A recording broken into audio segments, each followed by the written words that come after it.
Hi everyone, I'm back to read the back of the book, Looking Back in 1864, from the book Addy Surprise, A Christmas Story, Book 3 from 1864. Christmas in 1864. Christmas was a difficult time for people during the Civil War. Many families worried about loved ones fighting in the war. Many had lost sons, husbands, or fathers in the war. Some families, like Addy's, had been separated by slavery. In northern cities, churches and other organizations helped people like Papa get to the north and find their families. But many people who had been enslaved were never able to find their relatives. Most families, black and white, in the North or South, celebrated Christmas in some small way during the Civil War. Holiday foods and gifts had to be simple because prices had gone up during the war. People who had recently escaped slavery usually had little extra money to spend on holidays. But even poor parents, like Addy's mother, tried to make Christmas special for their children. They might have made a festive meal and given each child a homemade or inexpensive gift. In many parts of the South, food became scarce as the war went on, making it hard to cook holiday meals. People in some areas didn't have enough money and suffered from hunger. They learned to use substitutes for things they couldn't get, like using chestnuts to make coffee. Cookbooks even told women how to make apple pie without apples. Life was not as hard in most parts of the North. Families that had a little spare money decorated their homes with evergreens and put up a Christmas tree. Charlotte Fortin, a young African-American woman who taught freed slaves in South Carolina during the war, wrote in her diary about a Christmas visit to friends in Philadelphia in 1864. She enjoyed watching the adults give their children gifts, and in the evening there was a special meal followed by games and singing. Many northern and southern women raised money for a special Christmas meal for wounded soldiers in nearby hospitals. During the last years of the war, when black men from the north became soldiers, women at Philadelphia's Mother Bethel African Methodist Episcopal Church held holiday fairs to raise money for the soldiers. Addy attended a church like Mother Bethel and might have helped with such a fair. Soldiers in Civil War camps rarely had much of a Christmas celebration. Many prayed and sang patriotic or Christmas songs, remembering their families and better times. The officers of one regiment treated their men to apple dumplings on Christmas Day. Some lucky soldiers received boxes filled with food treats from their families. Some might have received a pair of handmade socks, a welcome gift for soldiers who often had no warm clothes.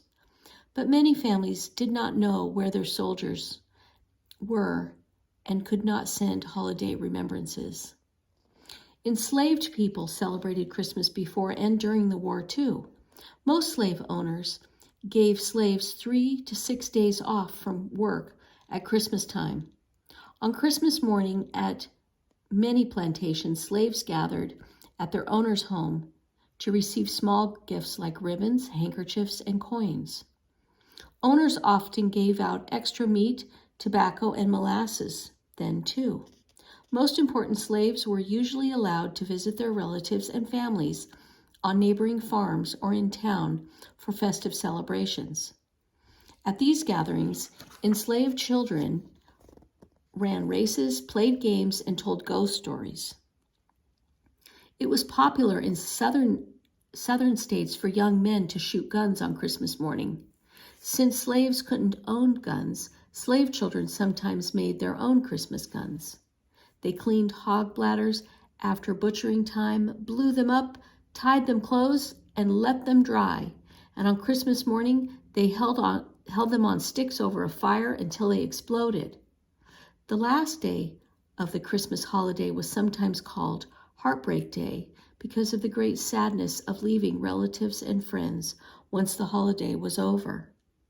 An advent that took place on January 1, 1863, made New Year's Day an especially meaningful holiday for African Americans. On that day, President Abraham Lincoln issued the Emancipation Proclamation, which freed slaves in most parts of the South. Although the South ignored the proclamation, it did make slaves and abolitionists feel hopeful that slavery would end. In many northern cities that year, blacks and whites gathered in churches on New Year's Eve for special Emancipation Watch services. The proclamation was read just after midnight, followed by joyful songs and prayers. Men shouted, women fainted, whites and blacks shook hands, and cannons were fired when the proclamation was read aloud. Emancipation celebrations continued to be held on New Year's Day in many areas of the North and South. People in some parts of the country celebrate other days when slaves first learned about the proclamation, such as June 19th or Juneteenth. A new festival, Kwanzaa, has also become important in recent years. Kwanzaa was created in 1966 to honor the African heritage of Black Americans. It begins on December 26 and ends on New Year's Day, the same day as the anniversary of the Emancipation Proclamation. Festivities include singing, a feast, the exchange of small gifts, and decorating homes with an African theme. In Addy's day and in ours, holiday celebrations like Christmas, Emancipation Day, and Kwanzaa are important times for loved ones to be together. All right, and that is the end of our story, Addy's Surprise, A Christmas Story, Book 3 from 1864. Hope you liked it.